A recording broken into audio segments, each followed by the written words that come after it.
xuseen ibraahim guuleed waa milkiilaha ganacsi hargeysa caan ka noqday oo shaaha magaalada lala dhex wareego marka la iibinayo. intii aanu shaqada shaaha karinta bilaabina waxa xuseen ka shaqaynayay shirkad caymis oo Mareykanka ku taala, balse mar uu dalxiis hargeysa u yimid ayuu helay fakarka ganacsigiisa. BBC-da ayuuna ugu waramay sida uu ku bilaabay.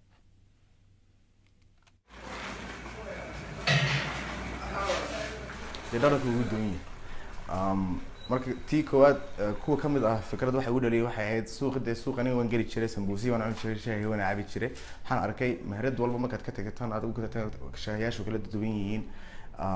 midna uu biyeysan yahay midna caanaha ku yar midna shaaha ku badan midna sokorta ku fara badan marka waxaan siray waa ceeb inaad Soomaaliyana sheegano oo koob shaahna hagaagsan suuq Hargeysa qof aad u tilmaami kartid meherad inuu tago uu ka jiray marka waxaan siray aniguna de shaah waxba kama garanay marka koowaad ko bilaabay marka research baan galay shaah sida loo sameeyo barbartay wadamaha kale oo dhan ma sida shaah u sameeyaan sababta mid kaliya oo dhaka jibiya oo anigu aan leenahay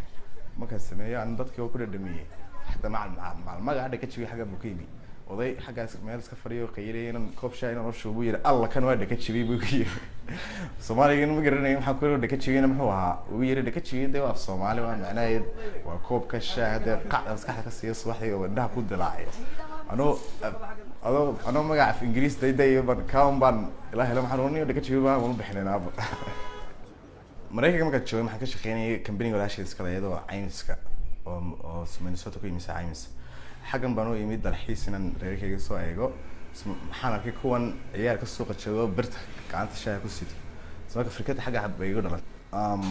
في الصومالي بقولي يقولوا حتى تودو كذا بيقولوا حاسرني وبحال كنا حدونا السوق أنا دوس سميست adigu wadaad xambaartid aad suuqa aad gashay Soomaalida ogtahay adoo bay kugu mashquulayaan iga waran Mareykan xageed ka tani sida niyo shayban sida iga iibsada sabaa adoo bay kugu mashquulayaan shay iska daay adigu noo waran marka waxa sirba inaan reer Hargeysa ah madu dhiibta laakiin waxa sirba niyo mawduucan adaa keenee qof kalmad u dhiibi kartaa adaa u baahan inaad ogaatid problemku ka soo bixi karo dadka soo xiriirana waxa dhan adiga inaad feedback adaa u baahan inaad haysatid marka koowaad kaliya baan ahaa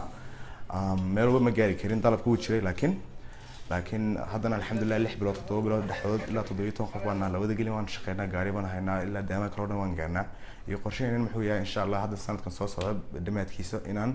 ilaa 2 ilaa 3 gobol kale inaan geeno dhaka jabiyo aan oo la yaqaan insha Allah